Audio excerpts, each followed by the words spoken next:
Hi guys, and welcome back to Julie and Andy's Ace Ventures.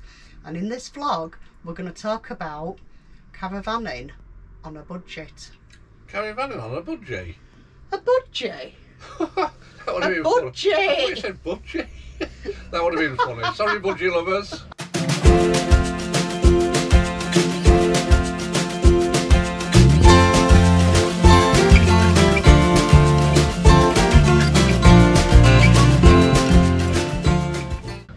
Yeah, so caravanning on a budget, it's quite doable. You don't have to have mega amounts of money to go caravanning. So you can do it a lot cheaper. It's like now we've come here, buy one night and get one free, isn't it? When we're filming this, we're at our usual place at Saltcliffe, and we've only paid for one night, but we've actually got 2 nights. So that's a huge saving. Yeah. But I'm going to give you our top tips on what we feel places you can save money while you're caravanning. So our first tip, number 1, is set a realistic budget that includes your travelling, your fuel, your pitch fees, any activities you want to do while you're at wherever you're staying. And you need to stick to the budget as well. It's all right making a budget, but sticking to it's the harder part. So tip number 1, make a budget. Tip number 2, camp out of season. Campsites are invariably a lot cheaper in the winter months, the autumn, the spring, than they are in July and August when it's the main school holidays. So if you haven't got kids to take with you, go off season, you save an absolute fortune. Yeah, I can be a bit negative there. I don't mean to be, but when you're in a caravan, you want to be outside and you want to have your chairs out and your barbecue and everything. So I'd say you can still be lower season, though, sort of like low to medium season rather than high season. Obviously not the children's school holidays. Yeah, stay outside the school holidays, because school holidays, we found even staying at Saltcliffe, which is our regular sort of haunt, in the school holidays, the prices are ridiculous. So it's very rare we actually go in the school holidays. There's a licence to put the prices up. Yeah, it's not right. You've got children and everything, you're already on a budget. Yeah. And they hikes the prices right up. Absolutely, so absolutely. It's about time that was stopped, really. It is. Yeah, absolutely. But, so tip number 3 is cook your own meals. You don't always have to eat out. Yeah, it's nice to eat out, but it can be expensive, especially if you're a family of 4 or 5 or 6 people. Yeah, very expensive. So yeah, get the barbecue out, get the haddock out, whatever it is you've got, and cook outside. Caravans and motorhomes and camper vans all have cooking facilities built into them. So why do you need to eat out? Bring your own food, go shopping, get exactly what you need. You pay to go onto the site because you love camping. Yeah. There's no point in going to the local pub and having a meal when you're on the site. You like the site, don't you? Absolutely. You want to be on the site, you want to be in your van. There's no point in coming here, parking up and going somewhere else. No, I mean, there's nothing better, is there, than getting the haddock out or whatever barbecue you've your friends got. Round and have a few beers. Have a few beers and a few sausages and burgers and whatever else you fancy. Can be done quite cheaply, really, can't it? So, tip number 4, I think, is when you're actually going to the site, just be careful how you're driving, especially if you're towing a caravan, because as we all know, your fuel economy goes to zippo. So, I mean, ours is literally halves when we're towing the caravan. Not quite, I mean. Not far off, is it? Yeah, depends on, like you say, if you've got hills and you know, different, depends on the road conditions. Yeah, but take it steady. Find your sort of happy medium for what you want to travel at, but to what you get the best fuel budget. Julie's always telling me to slow down. Yeah, we'll have to watch you, because you do tend to go a bit over limit if you're not careful. I keep forgetting the caravan's on the back. Yeah, especially the time you broke hard for a squirrel and the caravan started snaking. That was no fun whatsoever. We won't mention that. No, we won't mention that. So we'll go to the next tip instead. Tip number 5. Oh, we're getting through them, aren't we? Yeah. So tip number 5 is don't necessarily have to use the big commercial sites. If you're in either of the caravan clubs, the Caravan and Motorhome Club or the Camping and Caravanning Club, they both have temporary They have temporary holiday sites. Yeah. They have certified locations, certified sites.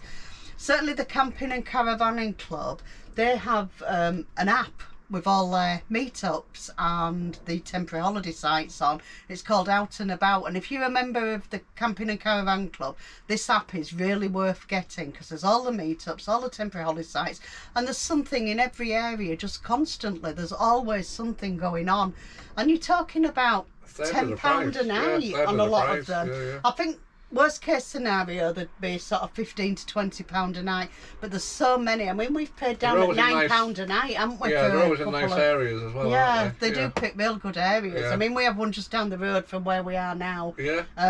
The Royal Yorkshire Yacht Club, which is just at Bridlington in front of Saltcliffe site, and sometimes we go on there, and it's absolutely fantastic. And we pay anything between £9 and about £13-14 a night. The only drawback on a lot of them is most of them have. You don't have no electric. Don't get me wrong, but you're self-sufficient. You are self-sufficient. Yeah, you don't have the toilets on there. Some do. You know, we've been in schools. Some of the certified locations and that do. Yeah. But like the one on the Bridlington one, you've got to use your own facilities in your van. Yeah. So you've no hookup as well on a lot of these things. £10 a night. But some do. Yeah, £10 a night. £10 a night, you can't go wrong. Whatever, you should be absolutely. okay. Yeah.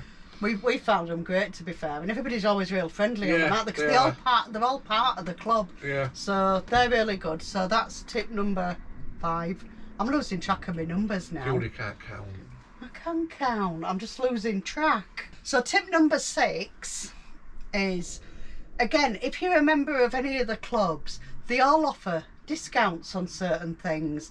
When we bought our Caddock, we bought it from Go Outdoors, and because we're members of the Camping and Caravanning Club, we got an extra 10% off the actual shop price. You get a members card for Go Outdoors, don't you?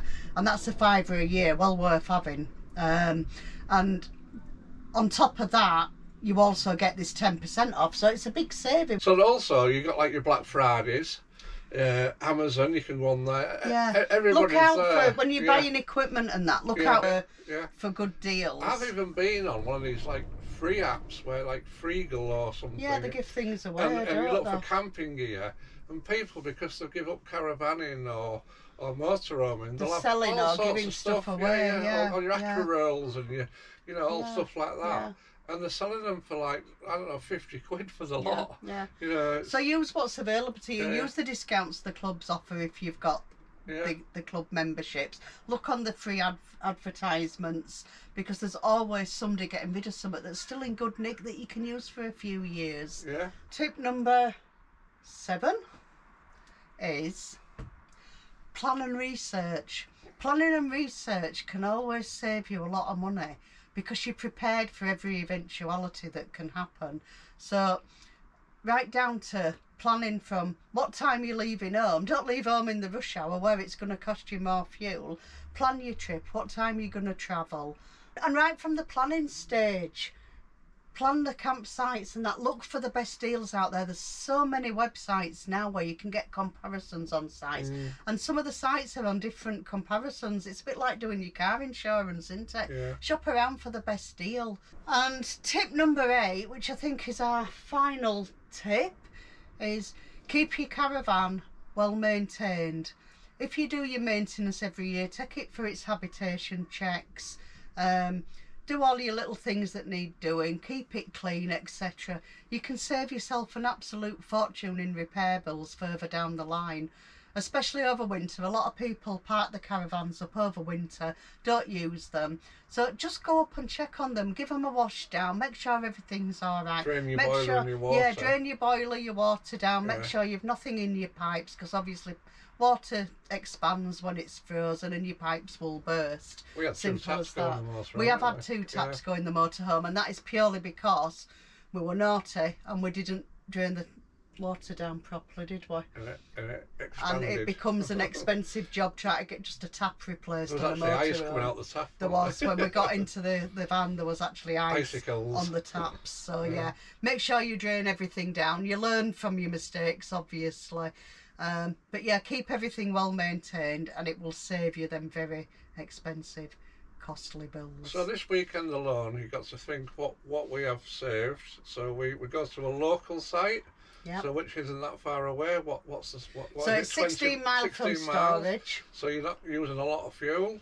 We've got buy one get one buy free one night get one free, which saved us £20 odd. We brought food with us. So we're not going for fish and chips, even though Andy thinks we are. I tried to get us to go, but she won't let me.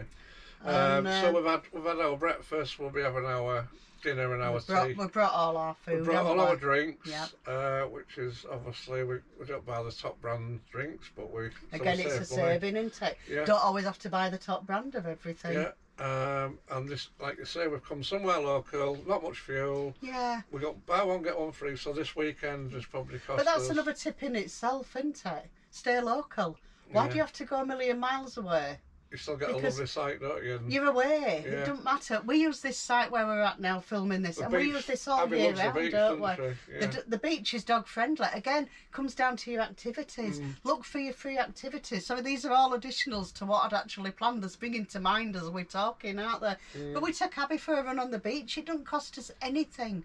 You know, and she absolutely loves it. It tires us out as well, running up and down the beach with a ball, doesn't it? Yeah. So, only thing we might do is we'd call for a coffee and a beer for you, won't we, in the cafe? Which but Judy give me that.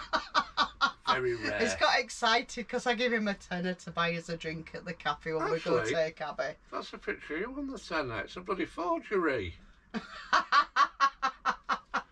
Yeah, okay. I'll have it back then if you don't want it. No, it's all right. I'll keep it. Yeah. Anyway, so I think that's about it for our caravanning on a budget tips for this time. If you've got any ideas of anything you'd like us to do a vlog about, please leave us a comment and we'll have a look at it and see if we can get that done for you. And other than that, leave us a comment anyway and let us know your caravanning in a budget tips. And don't forget to subscribe to the channel, hit the notification bell to get notifications of future upcoming vlogs, and we'll see you next time. Bye for now. Bye.